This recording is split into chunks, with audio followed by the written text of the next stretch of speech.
kita jangan pakai itulah. Itu caranya Dr. Zakir Naik. Sama caranya almarhum Syekh Hamid Hidayat. Tidak ada satupun ayat yang jelas mengatakan Yesus adalah Tuhan dan sembahlah aku, kan gitu. Dr. Zakir Naik sama almarhum Syekh Hamid Hidayat kan. Kalau saya caranya nggak begitulah. Saya caranya gini.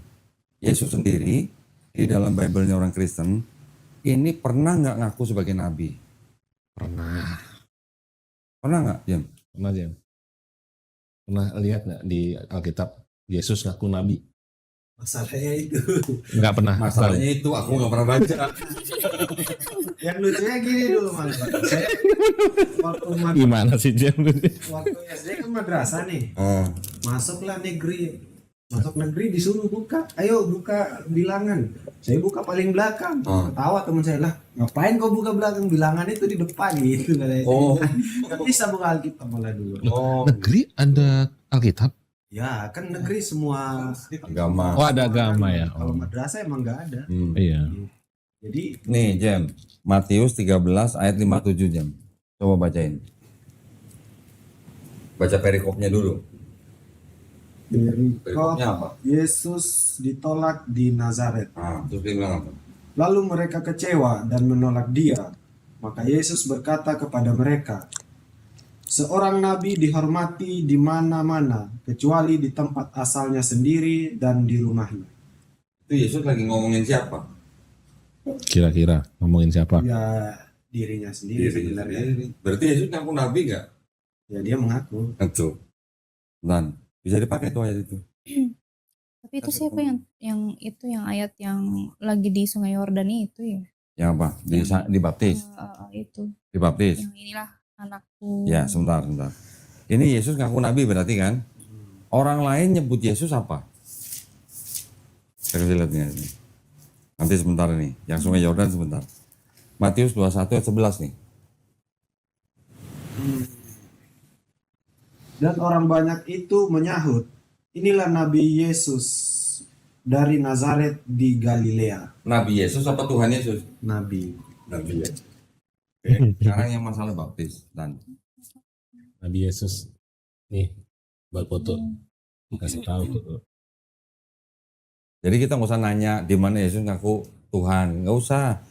Tanya aja Yesus pernah ngaku nabi nggak gitu. Ternyata Yesus ngakunya juga nabi. Masalah dibaptis di Sungai Yordan.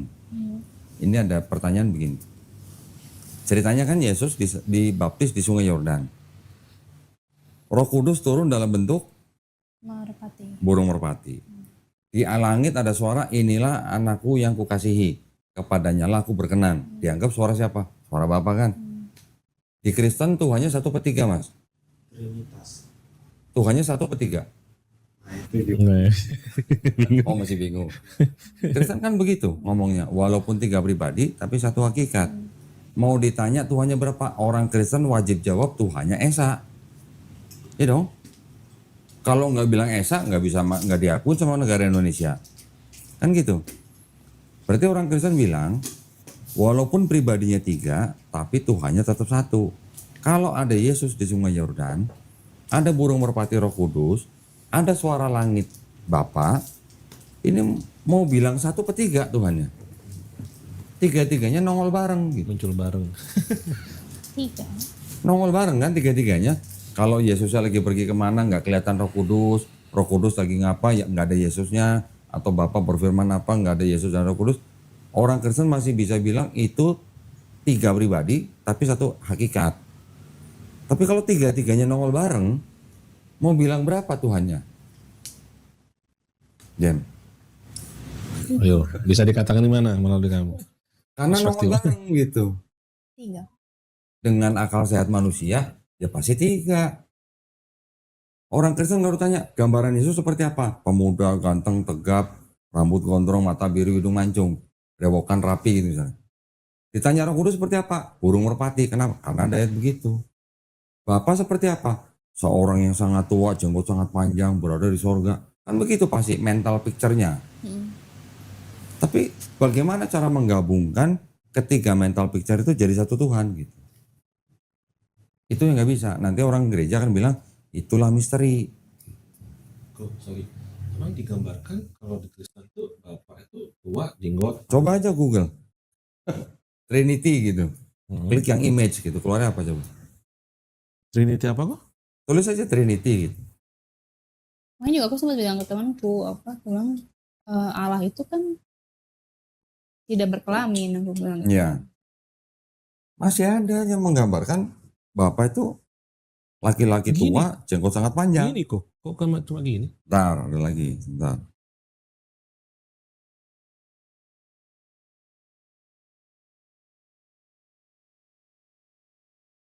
Nih, Oh iya, nih. like this ya ke? Nah, ya kan? Ini jadi Ada lagi ini yang Allah begini. ini. Nih. Yang Bapak jenggot ini Allah. Nih. Jelas nih. Ya enggak? Oke, berarti Ya kan? Bapak jenggot Allah, Yesus sama Burung Roh merpati. Kudus. Nah, Jadi sebenarnya konsep Trinity-nya itu sebenarnya bukan original Kristen, tapi diambil dari kepercayaan orang-orang sebelumnya. Yang di Sumeria mengenal dewa yang triad, 3 tapi 1, 1 tapi 3. Namanya saya lupa sih, susah sebutnya. Di Persia ada Namrus, Tamrus, Semiramis. Itu trinitas pertama tuh di bumi tuh. Di apa namanya? Tadi Persia bukan. Persia tuh dewa Ahura Mazda, dewa Mitra, sama dewa Anahita. Kalau yang Namrus, Tamrus, Semiramis itu di Babilonia. Di India ada Brahma, Wisnu, Siwa ya Mas ya? 1 Tuhan atau 3 Tuhan? repot pisan. Nah ini gini. Ya itu ada penjelasannya lah ya pokoknya ya. Tapi sorry, kalau yang di Hindu itu ya, itu yang utama yang mana? Kalau di Brahma. Kristen Allah, enggak Brahma. maksudnya Allah sama Brahma kan? Brahma. Yang Supreme Brahma. Super, ngeri mau sama apa? ngeri saya kak terlalu apa tuh Oh enggak tahu. Ngeri apanya Mas? saya gak terlalu Mendalami. Mendalami. kalau saya sama saya ini Ya. Oke.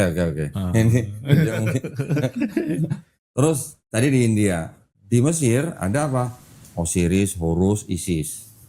3 dewa juga. Nanti di Eropa ada satu dewi namanya Matreon. Badannya 1, mukanya 3. Semuanya 3. Nggak ada yang 5, nggak ada yang 10, nggak ada yang 100. Kenapa kira-kira Mas? Karena itu semua memang sudah jadi kepercayaan orang-orang zaman dulu. Gitu. Itu yang diadopsi sama Kristen. Makanya Kristen mau dibilang berapa Tuhannya? Tetap mereka bilang 1. Mau diikat, mau dikelikitik, mau dicubitin tetap bilang Tuhannya 1. Tapi, selalu tapinya 3 pribadi. Gitu. Bahkan seorang filsuf dari Yunani namanya Aristoteles bilangnya apa? Berdasarkan perkataan orang-orang Pitagoras, alam semesta itu dibatasin dengan akhir, tengah, dan awal. Kami menggunakan hukum itu untuk menyembah dewa-dewa kami. Terus bedanya sama Kristen apa? Lambang salib Kristen itu diambil dari kuil dewa Serapis. Dewa Serapis itu dewa yang dituhankan tahun 305 sebelum Masehi di Mesir. Yang menuhankan siapa? Raja Ptolemy. 600 tahun kemudian Yesus diangkat menjadi Tuhan. Konsili Nicea 325. Konsepnya mirip-mirip gitu. Ini yang disebut dengan agama-agama misteri gitu.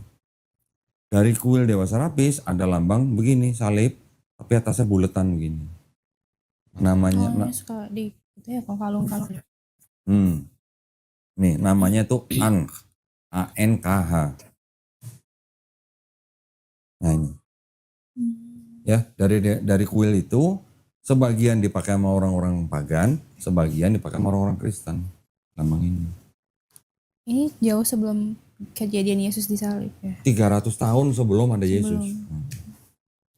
Berarti ini di negara apa kok? Mesir, Mesir. Iya, masih deket-deket sih. Dewa Serapis. Jadi sebenarnya Kristen boleh dikatakan adalah penerus agama misteri gitu. Agama-agama di Sumeria, Babilonia, Persia, India, Mesir, dan sebagainya. Konsepnya diambil. Terus konsep Tuhan punya anak dari mana? Dari Yunani. Ada namanya sistem kepercayaan Helenisme. Ada dewa paling tinggi, namanya Dewa Zeus. Di bawahnya ada dewa dewi yang lebih rendah. Dewa yang paling tinggi ini bisa punya anak dari manusia. Dewa Zeus punya anak dari seorang perempuan bernama Perseus. Perseus disebut setengah dewa, setengah manusia. Zeus punya anak lagi dari perempuan manusia namanya Hercules. Hercules disebut setengah manusia, setengah dewa. Bedanya sama Bapa dan Yesus apa kalau gitu? Islam juga percaya Nabi Isa alaihissalam lahir dari perawan suci Maryam kan? Tapi di dalam Islam kita tidak menganggap Nabi Isa itu Tuhan. Nggak punya sifat ilahi gitu. Bedanya di situ. Kalau di Muslim tuh Yesus apa? Yang Maria makan kurma itu ya, terus apa? Mm-mm. Sebelum melahirkan, Maryam kan ketika sedang mengandung, nggak ada Yusuf ya, di Islam nggak kenal Yusuf ya. Di Quran disebutkan, diceritakan Maryam diperintahkan menjauh dari apa namanya Yerusalem, yang disebut Yerusalem. Menjauh kemana? Ke arah timur. Arah timurnya Yerusalem disebut banyak pohon korma di tanah yang rendah. Gitu. Sebelum melahirkan, ketika sampai di daerah yang rendah itu, Maryam disuruh menggoyang batang pohon korma. Kormanya jatuh buat makan gitu. Melahirkan Nabi Isa juga di bawah pohon korma, dibantu dengan malaikat Jibril alaihissalam. Kota apa yang sebelah timurnya Yerusalem yang disebut kota pohon korma? Di Bible ini ada kota Yeriko. Di Perjanjian Lama, kota Yeriko itu disebut dengan kota pohon korma. Kalau di Bible, Yesus lahir di mana? Katanya di Bethlehem. Bethlehem itu kira-kira dekat lah dari Yerusalem, tapi arah selatan. Kalau Yeriko, arah timur. Kalau Yeriko tuh kalau ditarik garis lurus kira-kira 20 sampai 25 km Dari asalnya si Maria. dari Yerusalem. Ya, Bait Suci kan di Yerusalem. Jauh banget ya jalannya. Iya. Sendirian nggak sama Yusuf? Kalau Gak ada di Yusuf. Gak ada Yusuf. Belum ada. Makanya ketika Maryam sudah melahirkan Nabi Isa alaihissalam, kembali ke kotanya, bawa bayi Nabi Isa kan, di Quran surat Maryam ayat 28, itu di apa namanya, dicerca sama kaumnya gitu. Kaumnya sampai menyebut Maryam dengan sebutan apa? Wahai Ukhta Harun atau saudara perempuan Harun. Tapi maksudnya Maryam itu keturunan Nabi Harun. Bapakmu bukan seorang yang buruk perangai, ibumu bukan seorang pezina. Bagaimana ceritanya bisa punya anak tanpa suami gitu maksudnya. Kan? Maryam jawabnya gimana? Maryam nggak jawab, dia cuma nunjuk anaknya. Anaknya yang ngomong. Masih bayi ngomong. Dia ngomong di dalam pangkuan ibunya. Dia ngomong apa? Sesungguhnya aku ini adalah hamba Allah. Aku diberikan kitab Injil. Dan dia, Allah menjadikan aku seorang nabi. Bayi ngomong. Baru orang Yahudi ada yang percaya dan enggak gitu loh. Kalau di Bible ceritanya Maryam tuh dinikahkan dengan Yusuf. Yusuf ini siapa? Duda anak 6, umurnya 90 tahun. Dari suku Yehuda gitu. Dinikahkan dengan Maria yang hamil sebelum pernikahan. Terus ditunangkan dulu gitulah. Ada bedanya, persamaannya ada tapi juga ada perbedaannya. Beda banget sih. Tapi itu yang si Yesus bayi apa namanya berbicara tadi itu diterangkan di surat apa kalau boleh tahu? Quran surat Maryam ayat 28. Ayat 28 Maya menceritakan kisah perjuangan. Ayat 30, ayat 30.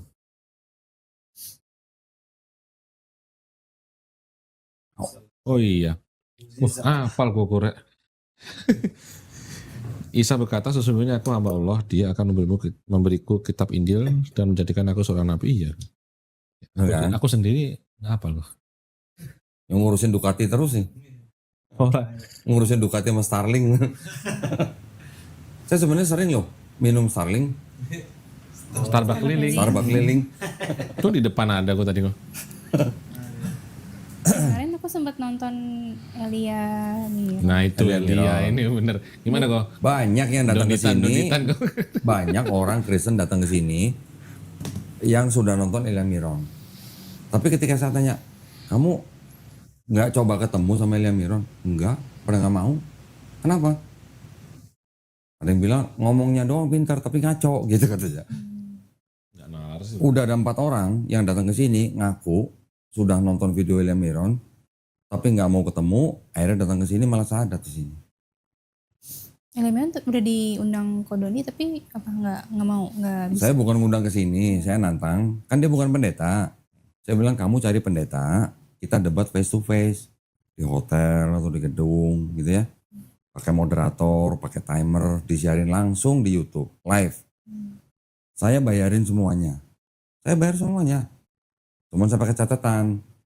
Catatannya apa? Keamanan dijamin gitu. 2, kehormatan nggak dijamin. Harga diri nggak dijamin.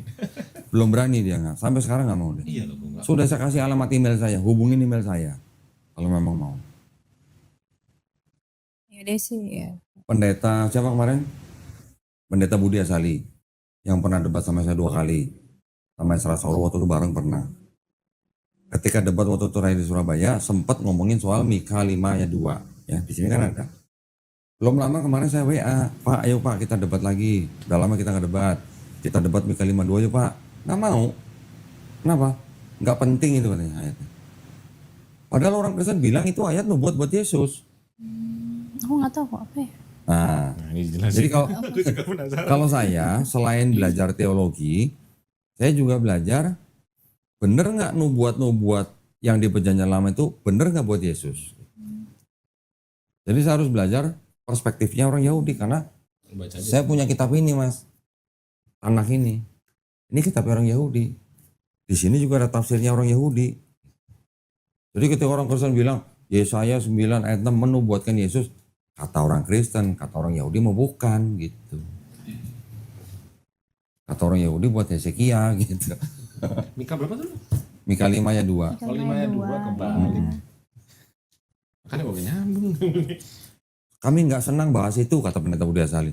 Loh kok Bible-nya sendiri nggak senang dibahas itu? Bingung saya.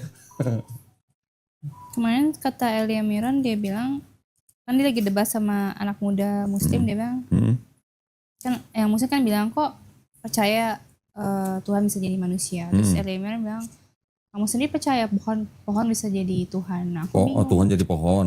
Iya itu Ya, apa sih? itu peristiwa Allah SWT berkomunikasi dengan Nabi Musa alaihissalam melalui sebuah pohon. Bukan Allahnya jadi pohon. Jadi pohonnya ngomong gitu. Iya ada suara. Suaranya dari arah sebuah pohon gitu. Suaranya berasal dari arah sebuah pohon.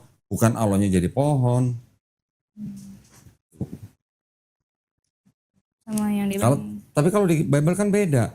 Kalau di Bible, Kristen percaya Bapa itu berfirman, firmannya menjadi Yesus.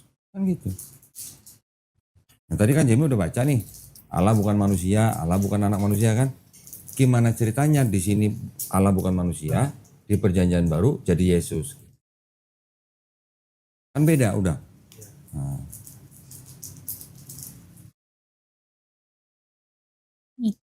Gak ada orang Islam percaya Allah jadi pohon. Kadang-kadang orang Kristen yang berdebat itu mereka juga menggunakan Quran, menggunakan hadis, tapi mereka hanya mengandalkan terjemahan. Kalau mengandalkan terjemahan, dia nggak tahu latar belakang maksudnya dari balik kata-kata atau kalimat itu apa gitu. Nanti ada yang komen, unta diciptakan dari setan gitu. Bacanya dari hadis. Tapi maksudnya apa kalau unta diciptakan dari setan? Bukan setan yang menciptakan unta, maksudnya unta itu punya sifat itu apa ya? Beringas gitu loh. Beda dengan kambing gitu loh. Unta itu coba kalau misalnya dia lagi apa misalnya dalam keadaan tertentu, dia bisa lebih beringas dari kuda gitu. Cuman gara-gara ada idiom-idiom orang Arab yang tidak terbiasa kita baca di sini, dibacanya secara harfiah gitu. Sering begitulah. Masih kemarin pas lagi debat ada bagusnya dia jawabnya. Cuma dia sempat ada shot aku nonton yang Isa sama Yesus beda, ya itu salah sih kok. Nah, gue punya kitabnya. Iya aku kayak ya dia salah dia Nah, ngomongin. iya. Dan dia sering nggak bisa ngebedain antara tahun dan abad gitu. Tahun 4 disebut abad 4. Abad 4 itu tahun 300-an gitu. Kalau tahun 4 ya 4 gitu, abad pertama berarti. Itu dia aja nggak bisa ngebedain. Ya gitu-gituan. Yesus dan Isa beda. Tapi ada Bible Kristen yang pakai nama Isa Al-Masih. Bible Kristen. Ya walaupun ceritanya dengan Islam beda, tapi itu yang beda hanya kisahnya. Tapi profilnya, sosoknya itu sama. Pendeta yang senior aja ngaku sama, sosoknya lo ya. Kisahnya atau perspektifnya beda antara Kristen dan Islam gitu. Ya sama kayak gini lah, Mas Adi kenal Jamie. Saya kenal Jamie. Tapi kita menceritakan dari perspektif masing-masing gitu loh. Yang beda maksudnya. Nah, gitu. Ya kan nggak jadi harus apa ya polemik gitu loh. Kita kan punya masing-masing punya basis masing-masing. Yang Kristen dari Bible, yang Islam dari Quran. Gitu. Padahal kalau cuma dilihat apa? Yesus itu berasal dari mana? Bahasa Aramaiknya Iso. Bahasa Arabnya Isa. Bahasa Ibraninya apa? Yesua. Bahasa Romawinya Isus. Kata Yesus sendiri, saya udah pernah ngomong sama Intan belum ya? Huruf J itu baru ada abad berapa? Abad 16. Huruf J yang menemukan seorang ahli tata bahasa Itali namanya Gian Trissino. Baru ditemukannya 1524 huruf J. Kata Jesus baru ada di sebuah dokumen pengadilan di Inggris tahun 1632. Kata Jesus baru masuk Bible bahasa Inggris